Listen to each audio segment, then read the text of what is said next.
You guys want to know what both Celestia and the Tsaritsa have in common? They both have the same hilarious problem, that being the Fatui, Harbingers. Because, folks, we really need to ask ourselves, what happened to them? A once mighty organization daring to threaten even Celestia themselves, united under the banner of the Pale Star. These Harbingers were meant to be the Tsaritsa's instruments of destruction when the bell tolling the rebellion finally came at last, but man, these last couple of years. Ugh. In the Big 26, let's look at the current state of affairs regarding the Fatui. Rank 1 Il Capitano is slumped. Rank 2 Dottore, well, it's a bit too early to confirm his fate right now. Let's be real, folks. He's not winning next patch, alright? But, you know, he's like a cockroach, so I really don't think he'll die, but even then, I don't think he'll return to the Fatui, nor be allowed to return to the Fatui later, so. And I say this, folks, because surely the Doctor follows his own logic. Wait a second. Farmer? You mean, he's not a Harbinger anymore? I take no pleasure in saying this, but it seems as if the Doctor had no intention of welcoming back a loser, so. You know, for now I'll say excommunicated, but I could be wrong. Rank 3 Columbina has left the Fatui and becomes angry at mention of their name. May I ask, are you the one they call Kutar? And the Harbinger that the Fatui refer to as the Damselette? The Fatui? Are you here at their behest?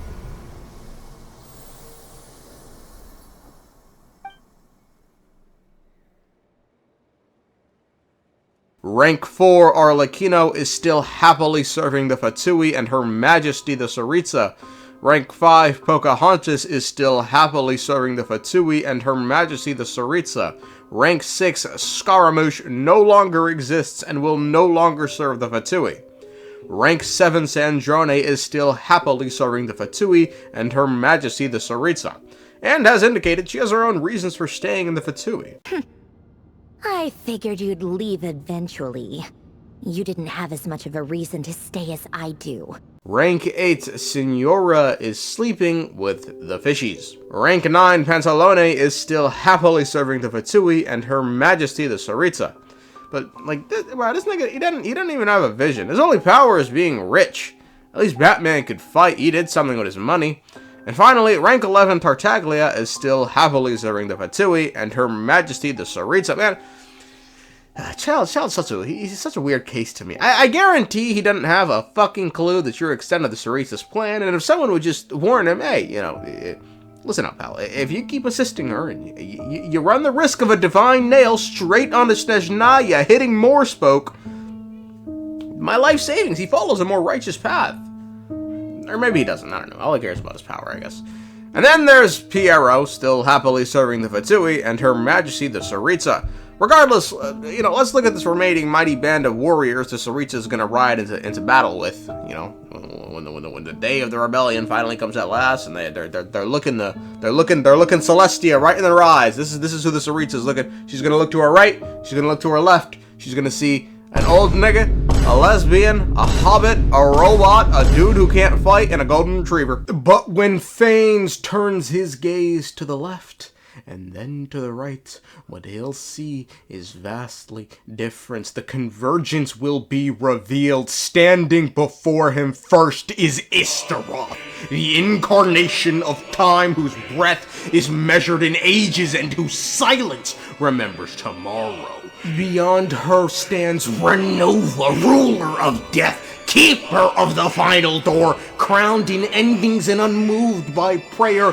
Before Phanes will rise Rhyme-daughter, god of life, bearer of bloom and wrought alike, from whose hands all things are born and doomed to continue, and surrounding them all will be Asmodee, master of space, the unseen boundary, the will that decides their existence is permitted to stand.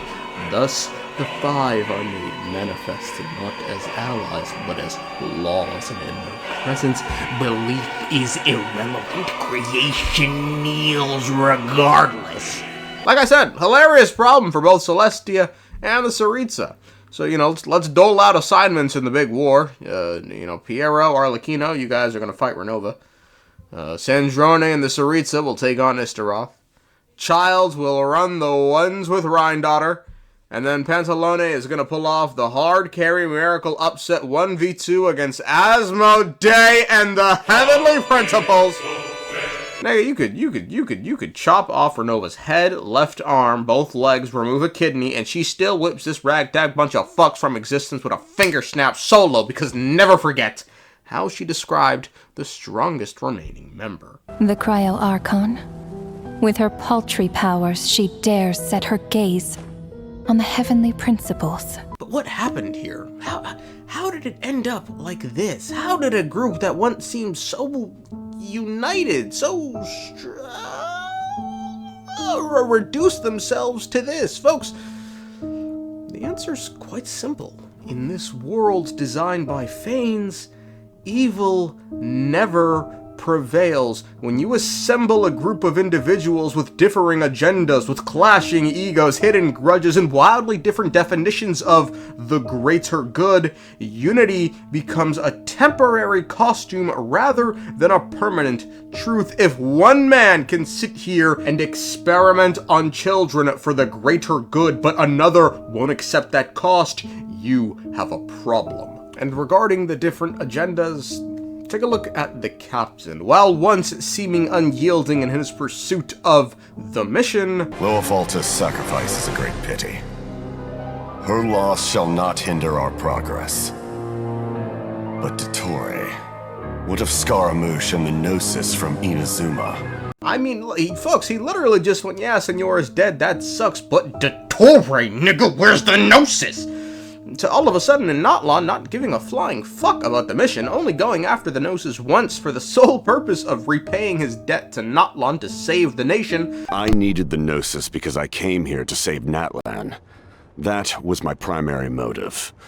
Once Natlan is saved, if the Gnosis still remained in my possession, I could bring it back to Snezhnaya. My decision regarding the Gnosis will not change. dottore only ever cared about his experiments. Colombina, I suppose, did her thing then left. Pulcinella and Pantalone are some fucking rats, I guarantee it. I can't prove it, but bro, I can tell a conniving little rat when I'm looking at one. Child just joined to get stronger, and Arlecchino. I saved her for last because this little soldier highlights best the differences between good and evil, loyalty and, whatever the fuck this is. All I can say is this. If we are forced to be at odds one day, I will raise my weapon against her without hesitation. Because that is the greatest level of respect I am able to bestow. Now let me take you all to what happens when Daughter merely made a hypothetical against the Sky Reaver. What did Nibirius do? The Heavenly Principles have yet to awaken. If I were her, I wouldn't pass on that opportunity either. My dear Daughter, you know I cannot allow you to think that way.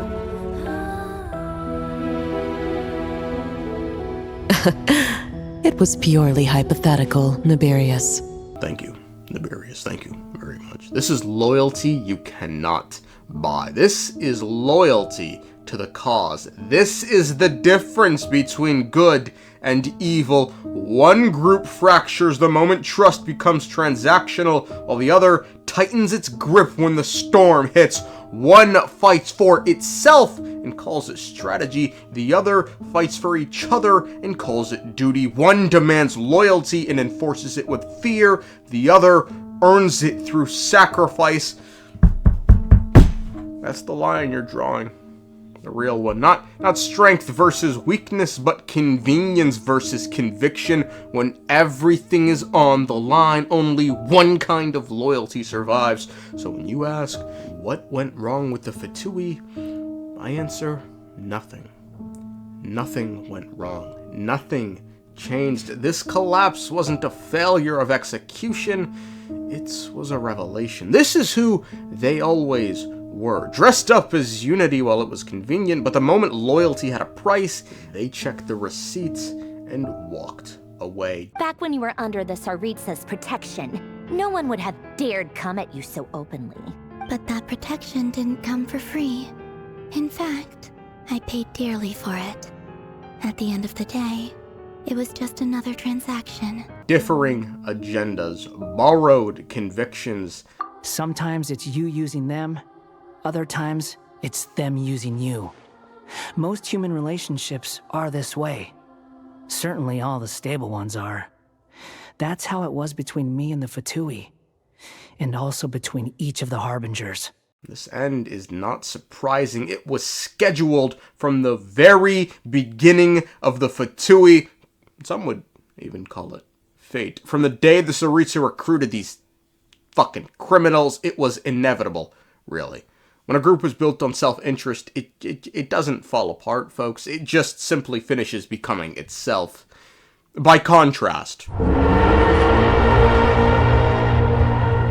the heavenly principles never had to ask for loyalty because it was already there. Unspoken and unshakable bounds, not by contracts or convenience, but by belief. Every shade a willing piece of something larger than themselves.